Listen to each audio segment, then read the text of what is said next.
ಸಿದ್ದಾಪುರದಲ್ಲಿ ಉರ್ದು ಶಾಲೆಯಲ್ಲಿ ಇಂದಿರಾನಗರ ಮತ್ತು ಶಾಂತಿನಗರ ಮತ್ತು ಈ ಸುತ್ತಮುತ್ತ ಬಂಗ್ಲೆಗುಡ್ಡ ಸುತ್ತಮುತ್ತ ಎಲ್ಲವರಿಗೂ ಸಹಿತ ಇಲ್ಲಿ ವೋಟಿಂಗ್ ಮತಗಟ್ಟೆಯನ್ನು ಮಾಡಿದ್ದಾರೆ. ಆದರೆ ಇಲ್ಲಿ ಎಲ್ಲರ ಅವ್ಯವಸ್ಥೆಯ ಆಗರವಾಗಿದೆ. ಇಲ್ಲಿ ಮೆಟ್ಲು ಹತ್ತಲಿಕ್ಕೆ 25 ಮೆಟ್ಲು ಹತ್ತಬೇಕು. ಇಲ್ಲಿ ಹಿರಿಯ ನಾಗರಿಕರು, ಅಂಗವಿಕಲರು ಯಾರೂ ಹತ್ತೋ ವ್ಯವಸ್ಥೆ ಇಲ್ಲ. ಅದು ಆ ಕಡೆ ಒಂದು ರಸ್ತೆ ಮಾಡಿದ್ದಾರೆ, ಕಾಟಾಚಾರಕ್ಕೆ ಒಂದು ರಸ್ತೆ ಮಾಡಿದ್ದಾರೆ. ಕಾರ್ ಹೋದರೆ ಕಾರ್ ವಾಪಸ್ ಬರ್ತದೆ ಅಲ್ಲಿ. ಹಾಗಾಗಿ ಇದು ಸರಿಯಾಗುವುದು ಯಾವಾಗ ಗೊತ್ತಿಲ್ಲ. ನಾನು ಸೆಕ್ಟರ್ ಆಫೀಸರಿಗೆ ಹೇಳಿದರೆ, ತಹಶೀಲ್ದಾರಿಗೆ ಹೇಳಿದರೆ, ಆ ಮೂಲಕ ಯಾರೂ ಇದ್ರ ಬಗ್ಗೆ ಲಕ್ಷ್ಯ ತಗೊಳ್ತಾ ಇಲ್ಲ.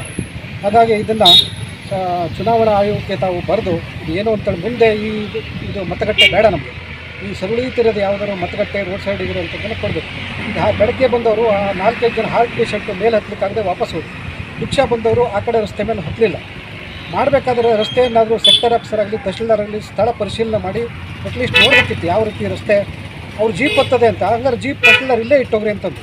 ನಿಮ್ಮ ಜೀಪ್ ಇಟ್ಟರೆ ಯಾರ್ಯಾರು ಬರ್ತಾರೆ ಅವ್ರ ಮೇಲೆ ತಗೊಂಡು ವೋಟ್ ಹಾಕ್ಸ್ರಿ, ಇದನ್ನು ಹೇಳಿದರು. ಹಾಗಾಗಿ ಮುಂದಿನ ಎಲೆಕ್ಷನ್ ಒಳಗೆ ಅಥವಾ ಇದರೊಳಗೆ ಸಾಯಂಕಾಲದೊಳಗೆ ಇದು ಮಾಡಬೇಕು. ಇಲ್ಲಾಂದರೆ ನಾವು ನಿವೃತ್ತ ನೌಕರು, ಹಿರಿಯ ನಾಗರಿಕರು ಬಂದು ಇಲ್ಲಿ ಅದರಿಂದ ಅಷ್ಟೇ ಸ್ಟ್ರೈಕ್ ಮಾಡಬೇಕಾಗ್ತದೆ.